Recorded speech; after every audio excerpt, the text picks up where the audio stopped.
Behind every successful business is a story, one of courage, creativity, and taking control of your future. So, here at the Stay at Home Bookkeeper Podcast, where we do real talk, this is where we're sharing real stories, struggles, and successes of people who've built freedom-based businesses. So, if you're ready to design a business that fits your life, or maybe you already have your own business and you're wanting to scale your existing business and hear real talk with us from people that are already doing it, you're in the right place.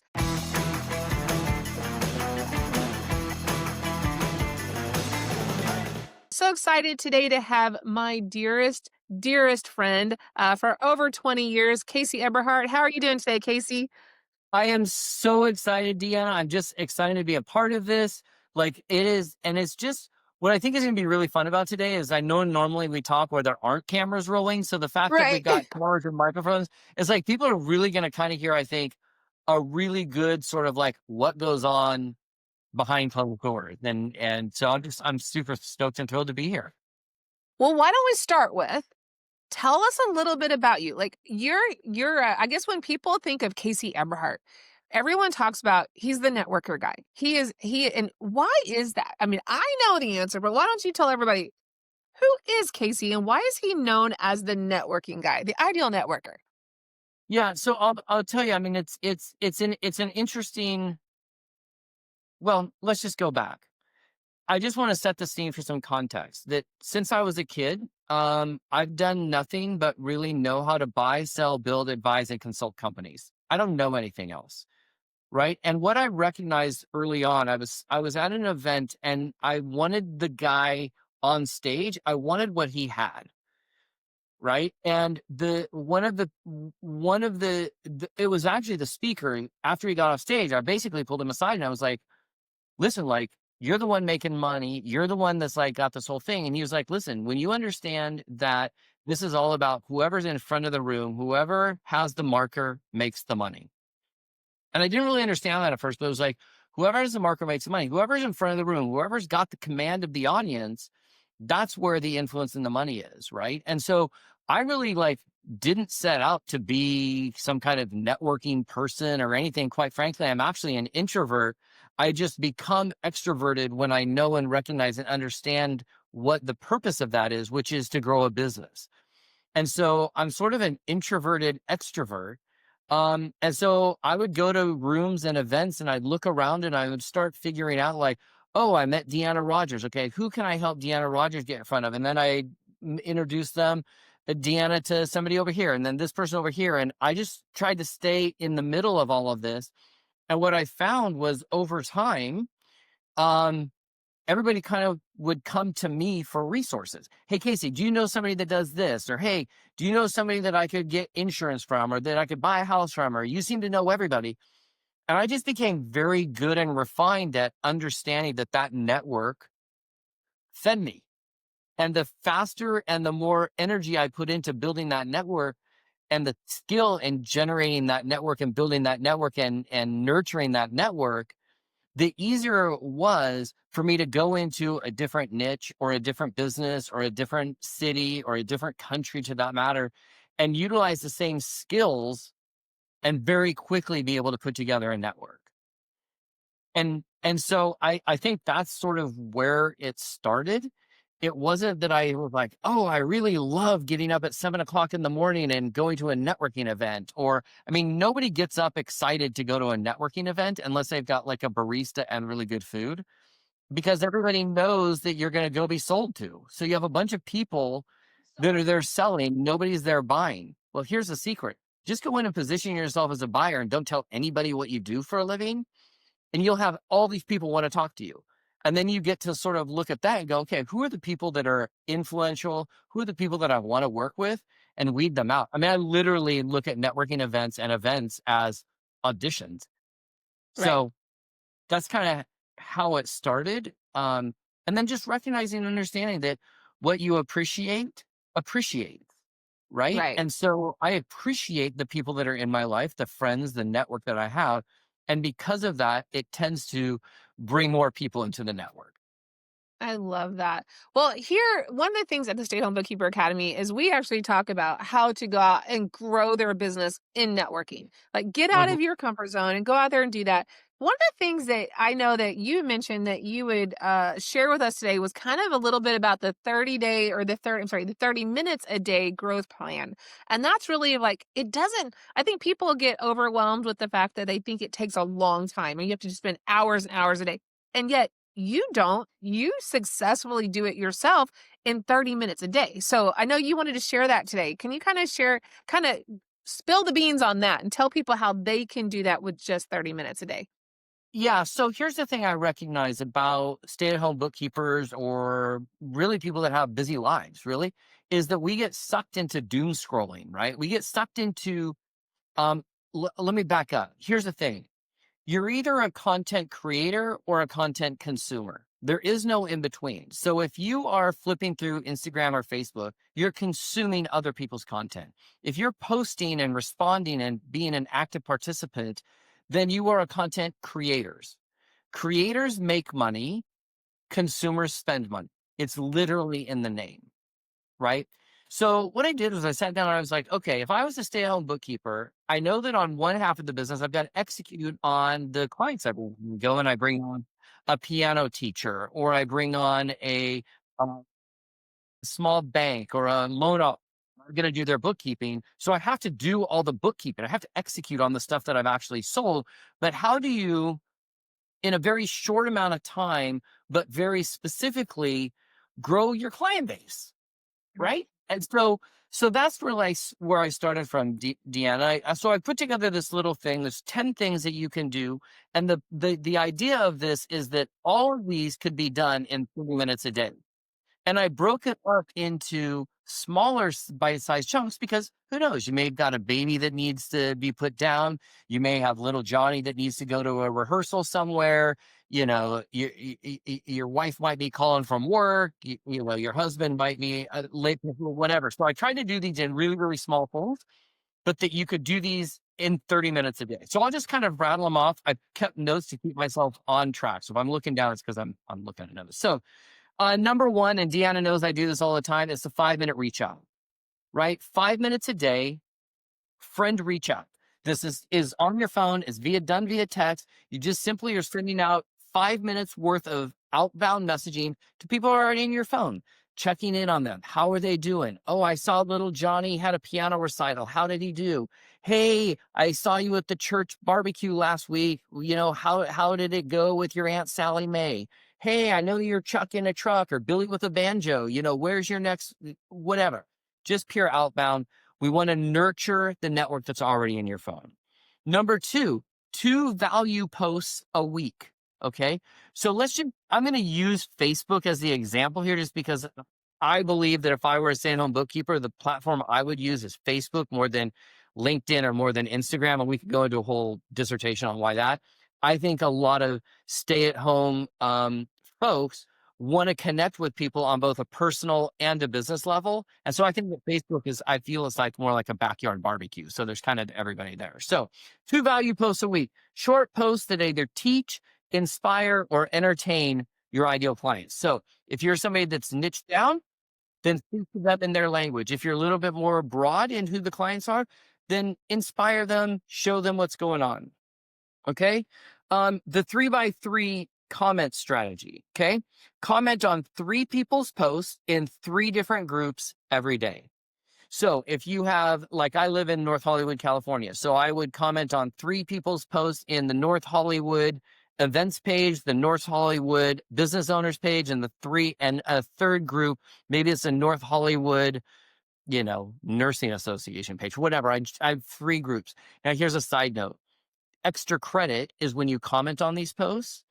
It's not about selling, it's about adding value. And when you comment on these posts, ask a question. That way people come back and answer your question. It'll get more of the algorithm working in your advantage. Okay. Inboxing and messages. You got to check these messages. I cannot tell you how many times people send messages and then they don't respond. So check your DMs once a day. 1 minute to respond to anybody that messaged you. 1 minute to somebody that you messaged last week, and 3 minutes to message people that have left posts in those 3 groups that you were just in. Right? So now we are in private conversations, but we're using the chat messenger system to its advantage. Okay. Next, ask a simple question. So number 5 is ask a simple question once a week. Post something that gets engagement. It's not a sales pitch, right? What's your number one challenge in getting clients? What's your number one sales problem? What's your number one favorite type of barbecue? Do you like pizza cold or hot? Something to get people into the conversation, because we want to have that engagement both on the personal and the professional side. So I wrote this down. Engagement equals algorithm love equals visibility, which ultimately equals clients. Okay. Number 6, this is going to be a tough one for some of you. I totally get it, but show up on camera, even if you hate it. Just simply take 60 seconds, flip your camera on, take somebody that's asked you a question, read the question, and then answer it. Hey, I was asked about what the term ledger means. Let me tell you what a ledger means. A ledger means blah, blah, blah, blah, blah. And then you just answer it. But people start to get to know you, know your personality. And here's the thing. I especially when I work with ladies, they say, I don't like how I look, blah, blah, blah. Well, here's the good news.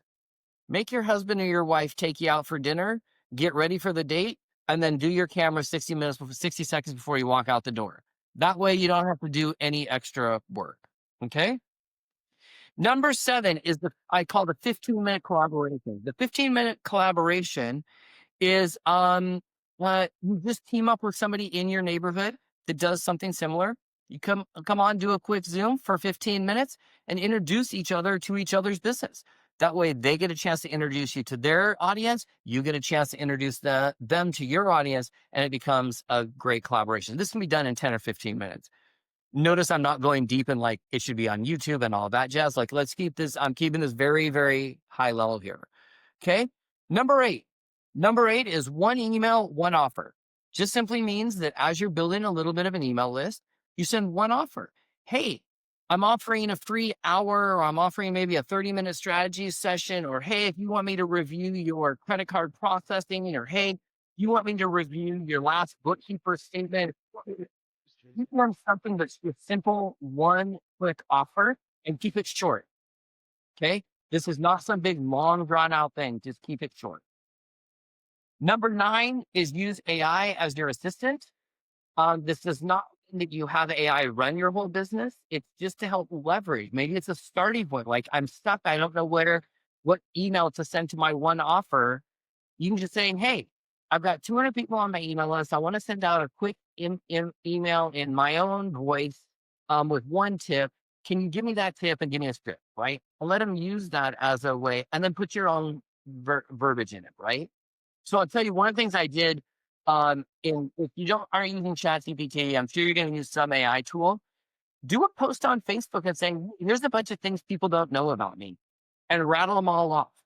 Right. And then do another post where you're like, hey, these are just things in my life I think are cool. And you make that whole list. Then just take those 2 lists later, upload them into ChatGPT or whatever, say, hey, I did these 2 posts. Can you just write my style in with these things in mind? And they'll come back and say, great, Deanna, that's awesome. Are you fun? What's your tone that you like? And then all of a sudden, while your emails are written in that tone, what tone that you're doing, right? And then number 10, and this is Deanna loves this one because she does it all the time. I call it the celebration habit. Every day, write down something you accomplished, something that you can be proud of, something that you did. And then if you don't want to post it, send it to yourself as a text message. Hey, today I had a great conversation with Sal, right? Like, you know what mine's going to be for today? Today, mine's going to be, hey, I was on this amazing podcast with one of my best friends in the world, and I got a chance to share a plan I put together yesterday for this week. That's my win for the day. And if we build that win of celebration and we turn that nurturing into nurturing our network, gang, the business is going to grow only because you're in front of people. And here's the best part. Your competition isn't doing that. Your competition is lazy. Your competition is lazy, and your competition is scrolling and doom scrolling rather than they are consuming content rather than creating it. I love that. Like good things. No, and the thing is like we did this, you and I did this with a group of people in London Yep. and last year, and it was so funny because there was a person in the room and she was trying to get she didn't want to participate. She did not want to do this little exercise that Casey does. And Casey tries to do these 5-minute tips every morning, which is, by the way, brilliant. If you are not doing that, you should be doing that. Stop what you're doing right now and do that, because it is a lifestyle change for you. I get up every morning that you start working on that, whether it's 5 minutes, 10 minutes, whatever that is, just making sure that you're being plugged in. You can copy and paste. That's the best part. And Casey talks about it all the time. Like, you just create something and then copy and paste, send it to people, scroll in your phone and send it out to people. It doesn't take long, but it's connecting you with people that you haven't spoke to in a long time. And Casey's a pro at this. And yet I've been with him. I've been around him for 20 years. Well, let's be fair. It's people give me way too much credit for this. It's not that I'm a pro at it. It's just so part of how I built every It's your business. routine. Right. It's just a routine. It's just a habit. I don't think of it any differently than brushing my teeth or Well, tying and my that's the shoes. thing. It's a habit. You've created a habit. It's like people that go to the gym, right? I don't. I need to. I probably should go a lot I more, but just I started don't. several months ago, but Okay, that's so see, there's that. But the people that go to the gym religiously, it's a habit. They created it. It's they can't not go because they want to go. It's something they built into their lifestyle. This should be the same way. And that the nice thing about it is it's not hard. You can do it from your bathtub. You can do it from your bed. You can do it from your desk. Like, you can sit there and do it anywhere you want. 5 minutes a day, but it gets you in the habit of connecting with others and staying in front of people. Now, back to my story, Casey and I were in London last year and we were with these clients and we were telling them, like, you should be getting in front of your clients. You should be making sure that you're, just saying hi. That's all you have to do, right? Excuse me. And excuse me, I had to cough. And so Casey's trying to get this group, and there's like maybe 20 people in the room. There's this one particular person did not want to participate. She just didn't feel like it. But Casey was like, you need to do this. Like, everyone in this room needs to do it. Even if you do it one time, just do it. She ended up doing it. And Case, do you want to tell the rest of it, like how much? It's over 300K or whatever, right? A business that she got right then and there while that we were sitting there over a course of 24 hours. Tell her a little bit about that. Yeah, and this is why the story has so much power and why Deanna and I can still talk about it literally like a couple of years later. So this is That was a something you year would have ago, never, Case. Yeah, it was last she year. would have never done this exercise if she wasn't in the room. That's why being part of a community with people that are holding you accountable and being a part of something greater than yourself will get you more in action. That's why, like, I started going to the gym. I would never in a million years go to a gym without a trainer. I brought in a trainer to keep me accountable and to show me what the heck to do until it becomes a habit. Same thing here. So this gal, she's awesome, by the way, but she was an arm folder. I'm not doing this. This is dumb. I don't get it. Don't waste my time. I'd rather scroll on Instagram, blah, blah, blah, blah, blah. So I finally said to the group, I'm like, well, listen, we're going to go around the table at the end and I'm going to ask you how many you sent out. And if you want to say 0 in front of the room, then by all means, put 0. So she very reluctantly did this. And I think this is because I don't know what to say and I don't know what to do. And who do I text it to? So she literally just texted the people that had invested in her business already. And if I remember right, They were existing clients, right? yeah, they were existing investors in her business. So she sent a message out just saying, hey, hope all is well. Just wanted to say thank you for being a part of the club, right? That was it. There was no sales, nothing of that. She comes back the next day and she had already had commitments for an additional $300,000 because she sent it to investors and they were like, oh my gosh, I had more money come in. I'm ready to invest more. 1 week later, we saw her again, and she had raised $600,000 from that one 5-minute exercise. So Deanna and I are like so excited. We're like, well, awesome. Well, clearly, like, you're doing this every single day since we left London, right? No. I'm like, wait, what? Why? And then I saw her again, like 3 months later at an event. She came to one of our events, and I was like, so how's the texting exercise going? She's like, well, I only ever did it that one time. And this is why community and accountability is so important. It wasn't a habit. So she did it one. She made $600,000 from a 5-minute exercise and was too busy the next day beyond to do that. I don't blame her. It wasn't ingrained. It wasn't a habit. It wasn't. So I invite you to be a part of something that'll allow you to plug in, you guys, so that this becomes a habit. I started this, the way I started this was I would go to these networking events and people would give me their business cards. And I never took business cards because I didn't want to be put on an email list. I wanted to collect business cards so I could build my email list. Hmm. But that's another topic for another story. So I would get this. I had this rubber band in the car, or in the truck. Sorry, truck. It was a car at the time. This is how long ago. Dee and I have that inside joke. I We drive have a a truck joke about cars and trucks. from Los Angeles and Texas, whether you decide something with cars or a truck. So I had this stack of business cards, and I live in Los Angeles, and I would get stuck at stoplights or on the freeway. And so I just one day was like, well, I'm going to text these people. I've got their business cards. And that's how I started doing it. And so for literally probably 3 years, I would go to these events. I would get a business card. I'd stick it on the stack. And then when I would be stuck at a stoplight or stuck in traffic, rather than getting rage, I would take out my phone and I would start sending messages. I'd just put the business card on the bottom, then put the business card on the bottom, put the business card on the bottom. Half the time people would respond. I would never respond back until the next text, or I didn't like them. And then I would skip them and I'd rip the card up. And that was my rage. I'd rip the card up and I just had fun with it. And that's how it became a habit for me. Do what works for you guys. Take 1 or 2 or 3 of these little things and put it into practice. Say, you know what, I'm going to do it for 5 days in a row. And then I'll see what response I get. Yeah, it could be to your existing clients. Like if you're already a bookkeeper and you have existing clients, maybe it's a grateful a text, and you're just sending every single day to 10 people of how grateful you are to be able to work with them. Or if it's people that are in your network in your phone, you're like, hey, I just want to be, it could be something as simple as I'm just reaching out. Look, if you know of anyone in the bookkeeping business, I'm taking on 5 new clients. It could be whatever you want the message Let's to be.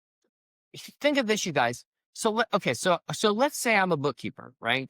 And I'm going to go to my local chamber of commerce, and I'm a bookkeeper. And there's somebody there that sells credit card processing, right? And I want that credit card processor as a client. You know what I would do? I would say, hey, I would love to refer you some business. I can't guarantee anything, but I'd love to refer you some business. So I'm going to send out 25 text messages to my clients and see if any of them are open to having a conversation about changing their credit card processing. I would come back. I would send out 25 messages. Hey, I was just at a local chamber last night and I met Sally Sue, and she's got this great credit card processing thing. Let me know if you ever want an introduction. Now I don't even have to think. Now, don't you think if you got Sally Sue 3 or 4 referrals out of your text messaging, that Sally Sue is going to be a higher likely to be a client of yours? Or to refer other clients to you, Mhm. right? Right. So they might know of other businesses. They'll be like, "Oh, you know what, Casey, I have my friend next door to me. The 3 other businesses. They need a bookkeeper. So here you go. Let me introduce you." Like it comes full circle. I call that the I got a guy or I got a gal mentality. My goal when I build my network is that when anybody is in a room having any conversation about anything they think I may or may not do, that the person in my network says to as a result, hey, I got a guy. I want to be that guy. If you position yourself in your marketplace as the go-to resource, whether it's for flowers and insurance and life insurance and roofing and HVAC, but everybody knows you as the hub. Hey, I know that Deanna has 30, she's got a bookkeeping business. She's got to have a bunch of businesses. I can go to her for the resource. If you become the resource, now everybody's like, I got a gal. Hey, Deanna, I need my plants watered while I'm on vacation. Oh, I got a gal. And you become that person, and you become sort of the traffic cop of referrals and relationships and networking capital. You can't, it's just law of reciprocity, really. The business will be yours to lose. I love that. So let's talk a little bit about because I think a lot of people, some is the fear factor of getting, we talk about habits, right? This needs to be a habit, like going to the gym. And you and I, we've talked about this ourselves, like just getting up every single day and doing this for 5 minutes.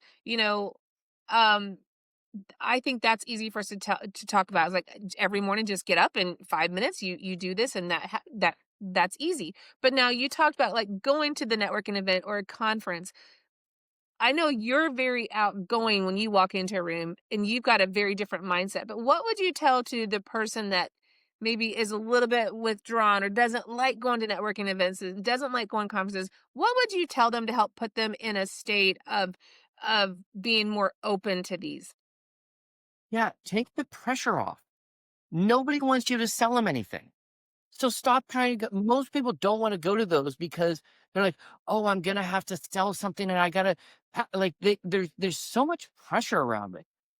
Mhm. I literally will go to events, and I will say before I walk in the event, my goal is to not tell a single person what I do for a living. Because I'm going to have all these people trying to figure it out and ask me questions. Or like I'm going to go in and I'm going to find 3 people that I can refer business to. Or I'm going to go figure out how I can help. You want to know if you're an introvert, one of the easiest things you can do, no joke. There's 2 things I would tell you to do if you're an introvert. Okay. This is like super ninja stuff, but these are 2 things that you could do. Number 1, whoever is running the organization, the people running the registration desk, the people that are checking people in, become friends with them. I get there super early. I wait out in the parking lot till they roll into town. And I'm like, hey, can I help carry your books in? Can I help carry this stuff in? Can I help take all this crap in and help you set up? You get to know them. Let them go introduce you to people. So you don't even have to. You just become friends with. Ask Deanna. Like poor Deanna goes to an event, and I'm like latched on to her like a little baby. Like I'm like, walk me around, mommy. Teach me, show me everybody. Right? Because I don't want to make those introductions. I'm nervous. Purpose. Find the people that are already there that know everyone. Let them do the introduction. You'll get way more. Now here's the super secret thing. Whenever you go to an event, they always promote the speaker. 99% of the time, the speaker has a book. Okay, here's what you do. You go to Amazon or go to their silly website and buy 3 copies of their book. Most of the time, it's like 10 or 15 bucks. Get 3 copies of their book and a Sharpie. Walk into an event, ask the people who are running the event who the speaker is. You got 3 copies of their book. You go right up to the person before they go on stage and you say, hey, Deanna, I have 3 copies of your book here and I'm so excited to hear you speak. Would you do me a favor? Could I have you autograph 1 to me? Because I can't wait to read it.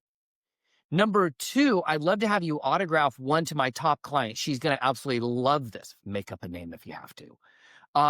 And make it out to Bobby. She's amazing. I'd love to, she's my top client. I'd love to send her this book just as a gift. And then number 3, I'd love to just have you autograph 1 and I'm going to give it to the team in the back and let them raffle it off. 9 times out of 10, the speaker is so blown away that they will bring that up while they're in front of the room. Oh my gosh.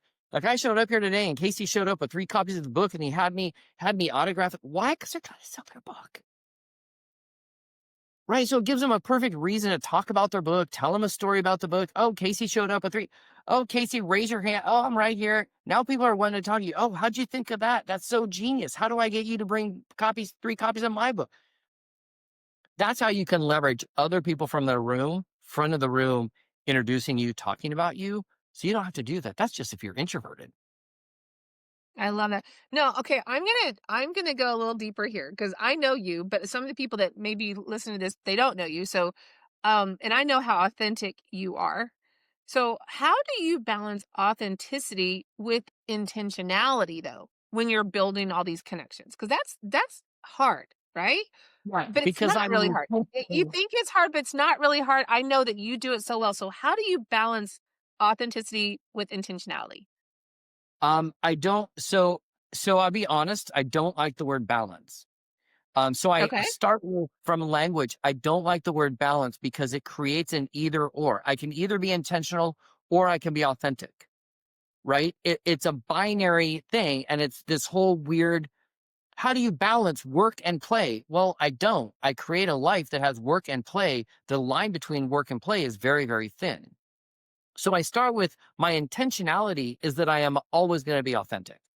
So I don't have the on off button with authenticity. I've got some values that I follow, but the reality is I'm intentionally authentic and I'm authentically intentional. And so for me, I'm not fake, but here's the thing. When you first start, you're going to come off a little fake probably You don't know what to say. It sounds awkward. People aren't used to seeing you with your hair up or your hair down or a blouse or, whatever. They're not used to seeing you in a hat or whatever.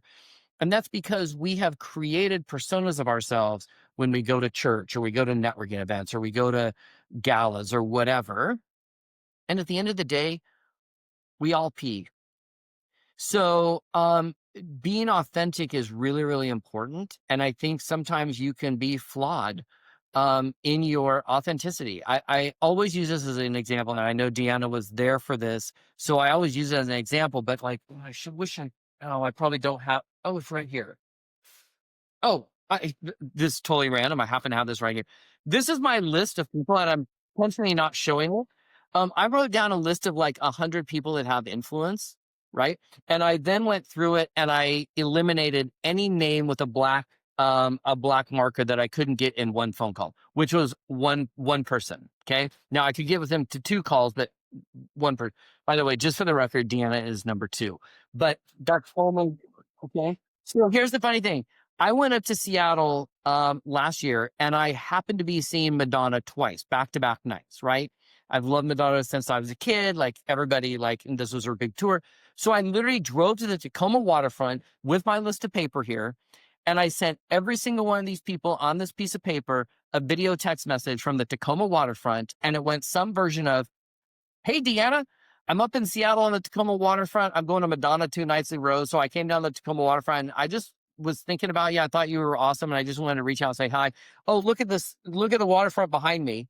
Hey, hope you're doing well." That was it. And half the time I'd mess it up. I'd say the wrong words. Sometimes I even called people the wrong note, said, "Hey, Deanna, I wanted to send you this.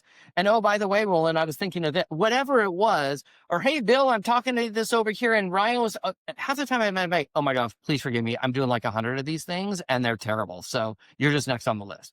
Like, you can be authentic and still be intentional, and you can be intentional and still be authentic. I love that. I love that. And I think that that's one of the things that I've learned is because I always try to lead with authenticity, right? Because again, I know that tacos and tequilas or anything I do with the understanding that I want to do business with someone that I would sit across the table and have tacos and tequila with.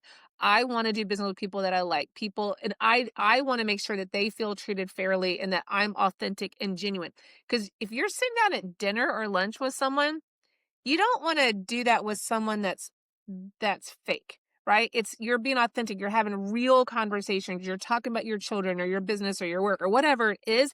It's very conversational. It flows. It's authentic. It feels good. And it becomes easy, right? So to me, I always think of every time I go somewhere, it's like tacos and tequila, tacos and tequila. Like I'm trying really hard to be like, I'm going to go in with being intentionally authentic. I'm being myself. People may not always love it, but that's who I am. And genuinely, most of the time, they really do like the fact that I am who I am, and I'm not apologizing for that. And I'm a business owner and I have my grandchildren, and then sometimes I'm gonna have my grandkids with me, and I got cats that may jump up on my desk while I'm having a meeting. Like, who knows? But I'm being authentic and real, and I'm not gonna apologize for it. And people love that. And I think 100. people will respect you more when you do that. And so I try, this is the other thing too, being real and setting real expectations. If I meet at an event and they're like, "Oh, let's chat next week," I'm like, "You know what? I'm gonna be really honest. I'm gonna put it in my phone right now. I'm gonna call you. It'll probably be the end of next week because I don't want to say something that I can't do because I'm gonna be traveling, blah, blah, blah." And I'm generally truthful with them. Like, because I never want to leave them where they felt like I wasn't being honest or truthful or I was just trying to pitch them. Like, I'm very much like, "I'm gonna tell you right now, I got my grandkids next week. So can it be towards the end of the week? I'll touch base." And then they're like, "Great." And then we chat and it's great. But I think the more that you go into a conversation, you lead with being authentic, people want to do business with people that they like, know, and trust. That's the way I look at things. And one other thing. So I hear the know, like, and trust thing all the time. I have one more element to that. And that is, remember, they have to know you, they have to like you, they have to trust you, but they also have to remember you at the time they need your product, good, or service. So I learned something that I'm going to be very authentic with you guys, right? So here we are. I suck at advertising. I've never understood it. I've never figured it out. I've never been able to crack the code. I am not a cold market person. I am not a phone outreach, like pick up the phone and call cold market. I'm not like I don't understand any of it. I don't understand how any of it works, and I've never been able to crack the code. But here's what I know. I know that all of us can only market to a finite number of people. At some point, your resources are going to run out. However, you can attract an infinite number of people. So I've always taken the approach of going back, like, are you authentic? Is like, yeah, I want to attract people, because for me, I've always found, and I don't know if anybody else has this as well, but for me, it's a lot easier for me to pick up the phone and answer it than it is to pick the phone up and dial it. And so that becomes the foundation of like, I want to be authentic because I want people to call me and say, I'm ready to do business with you, more than me have to do outbound outreach, because I don't get it. I don't like it. And it creeps me out. Yeah. Personally. So, because I know that about you, whenever we ever talk about it, we'll be at a conference and we'll talk about marketing. I swear, Casey's like climbing under the desk, like just looking. But that's It's only because I no, don't understand it. There are other people that are absolutely geniuses at it. So if you look at this group of friends of mine and people that I want to go hang out with, you know who they are? They aren't people like me. They're smart people that know how to do this marketing and cold market stuff, right? And you know what?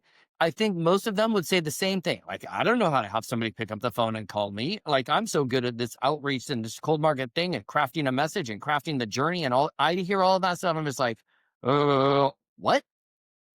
And then we have a conversation and they're like, wait, people will like send you they want to talk to you, like, and you haven't sent up like, so there's a symbiotic relationship. And I think you got to find where you fall into the place of how do you want your business built?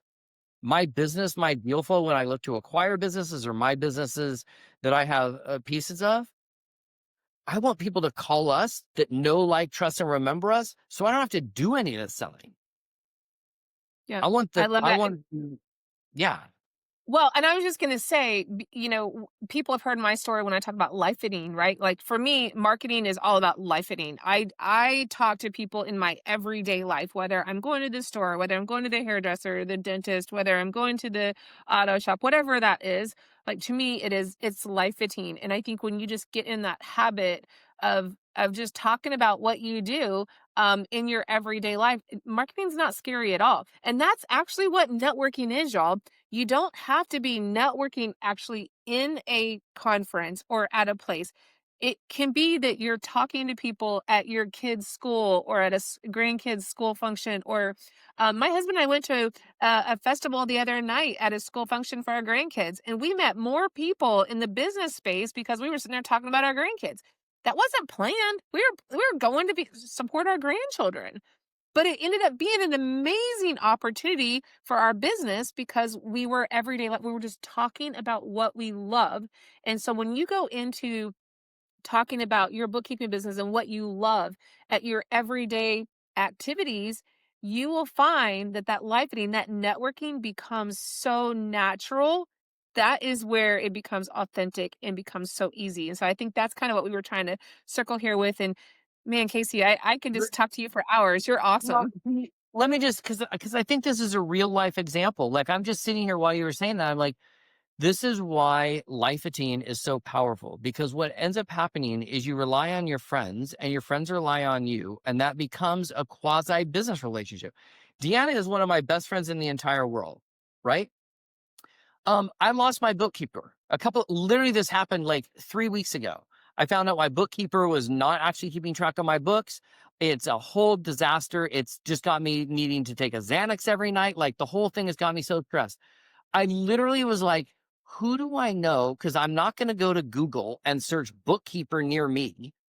Who do I know that's going to put me in touch with like the person who knows me and knows what a weirdo I am, that's going to put the right type of person in front of me? So I literally called Deanna, and literally within 2 minutes, I've got a text message going back and forth between somebody she referred to me, an email going back and forth with somebody, and this person, turns out, knows me from my past. So it was great that Deanna was able to make that connection. And literally, I knew her well enough to go, listen, I'm a total weirdo. And I'm a hot mess and a half. So get ready. If you want a rolling dumpster fire as a client, then, let's talk. She's going to end up getting the gig because I know Deanna, not because Google.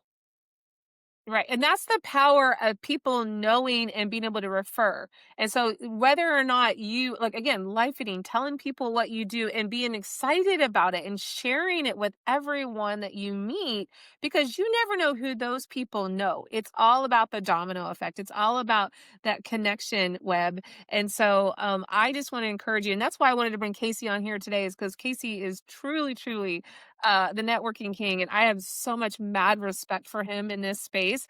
And so for many of you that are, whether you're looking to start your own bookkeeping business or whether you've got your bookkeeping business and you're scaling it and you're like ready to crush it and add more layers to it, it doesn't matter. Like you still need to be networking. You still need to be growing and getting out there and talking about your business. And that all starts with something as simple as life or your phone or whatever that may be. It's just very simple, but it's also habits. And I think that's what we really wanted to encourage today, is that it becomes a habit, something that you do. And when you love what you do, it doesn't feel weird at all. It just becomes very natural and authentic, right?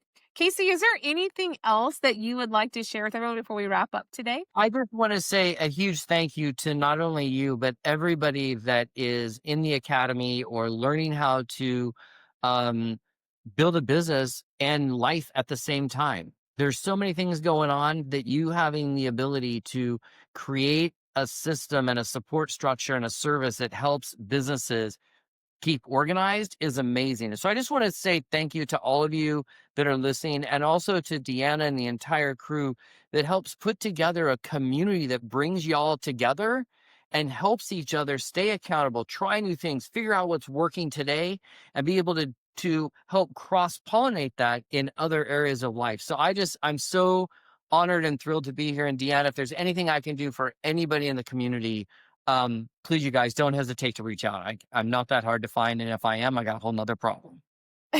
Well, you guys, if y'all want to follow Casey, please go to Casey Eberhart. You can find him on all the socials. He's everywhere out there: YouTube, Facebook, LinkedIn, everywhere.